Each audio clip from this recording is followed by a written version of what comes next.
Drummers Against Implied Timekeeping, Richard D'Albus. Kill Your Cymbal.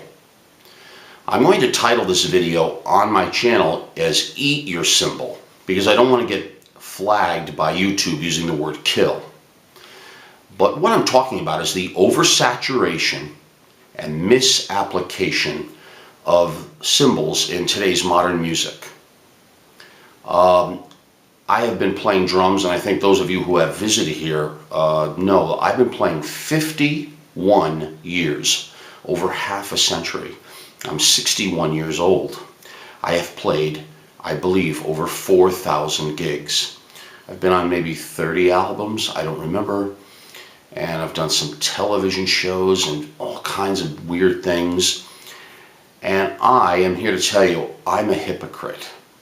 I have been misapplying the use of cymbals and overusing them, and I'm the worst. When I look back at my recordings and various things that I have done over the years, I'm the worst. But I can, after all these years, look back and pinpoint where much better now of what would have been a much more effective use of the cymbals when recording or playing live. And that's what I want to share with a lot of you younger drummers. It's difficult because we all love cymbals. They're beautiful to look at, and they're powerful. And when you have them, you just can't help hitting them.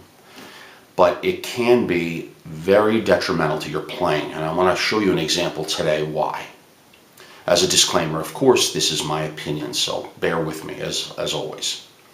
The thing I want younger drummers to understand is that cymbals have been around for over 125 years, and they were kind of an accent part of a drum set. They didn't come into prominence until the 30s, 1930s, the big band era, and the 40s. After the 40s, as bebop came in, jazz, the cymbal became much more pronounced as a pattern. It was really becoming very integrated with the drum set.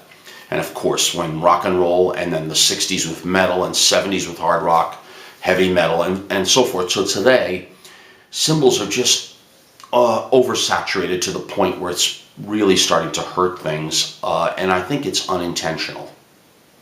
You know, I understand that cymbal companies are promoting their products, and that is what they're doing.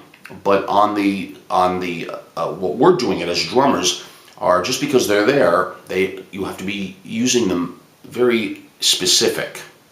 I'd like to think of it as a military term that I've heard before, where they're talking about surgical strikes when they're talking to the Air Force on hitting high value targets. The same applies when you're hitting your cymbals. You want to hit them when you're getting the most effect. If you overhit the cymbals, oversaturation, you start to create static in your sound. And that's why I really want to talk about this and show you specifically what happens. You have to give the best shot when the opportunity comes, and you have to know when it's applied perfectly, you have the greatest effect. I'm going to show you a song that I was listening to by a band called Opeth. And they're out of Stockholm, Sweden. The drummer's name is Martin Axelrod. I think they call him Axe. A tremendous drummer, a great band, and I have the utmost respect for them. They've been around a long time and have made just a lot of great records. But on this particular track, they did a cover version of the original Bridge of Sighs by Robin Trower. And that's from 1973 with James Dewar singing, one of my favorite singers. And the track, when they went to record it, I think it was around 2015, they were faithful to the original in the scope and the style. But I want you to listen closely at what Axe is doing on this track. And it is a perfect example of oversaturation and misapplication of what I'm trying to tell you. For those of you who do comment that and if you have any comments that I have some sort of axe to grind, or who the heck do I think I am, but talking about Axe and these sort of things, I will delete you immediately. Because again, I have high respect for this band. But on this particular track, I wish I was there, because I would have really wanted him to hold back. Watch what he does here. Listen closely. This is Bridge of Sighs by Opeth.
Now you'll notice the song is very slow and it lends itself to a lot of power. But he was hitting the cymbal every other bar. Where he should have hit the cymbal, and he did, was on the B, on the word Bridge of Sighs. That was the surgical strike. Bridge of Sighs, right there. All the other hits were not necessary. And it took away when he went to do the B, Bridge of Sighs. And this is important for you to understand when you go to record. When you're listening to a verse, a chorus, there are certain principles you have to understand, and the cymbals are powerful instruments. Be sure you know where you're hitting them and give it the most effect. I want to continue with the song because overall he's playing too much and he's crashing way too much.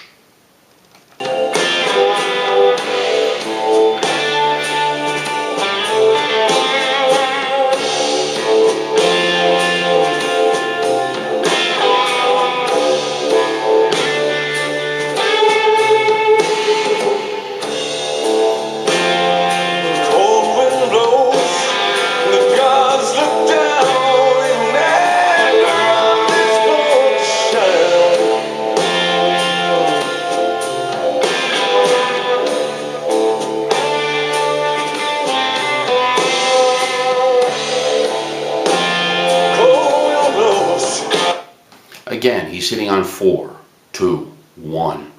And as the song progresses, he's using the cymbals more and more, killing the effect when it should be hit on the word Bridge of Sighs right there. Now, again, if any of you comment as if I have some sort of axe to grind against Opeth or Martin Axelrod, who I think is great, I will delete the comment immediately.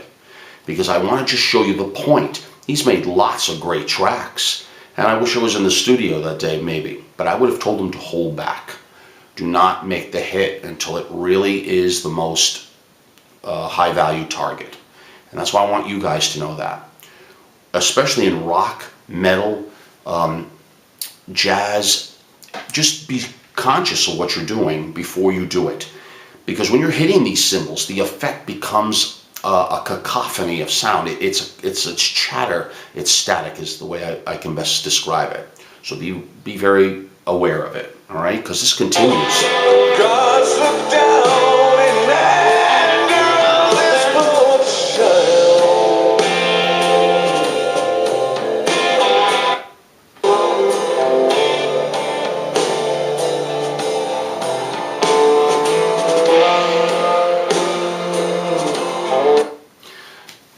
my point is, there wasn't a one he wouldn't hit. Every time the bar came around, bang. And there was just no one there. You get all these cymbals, you're hitting them. No one's really going to tell Martin, maybe don't do that. And that's what I'm here to tell those of you who are looking in. Now, if you have any questions in particular on your situation, let me know. I'll be glad to help.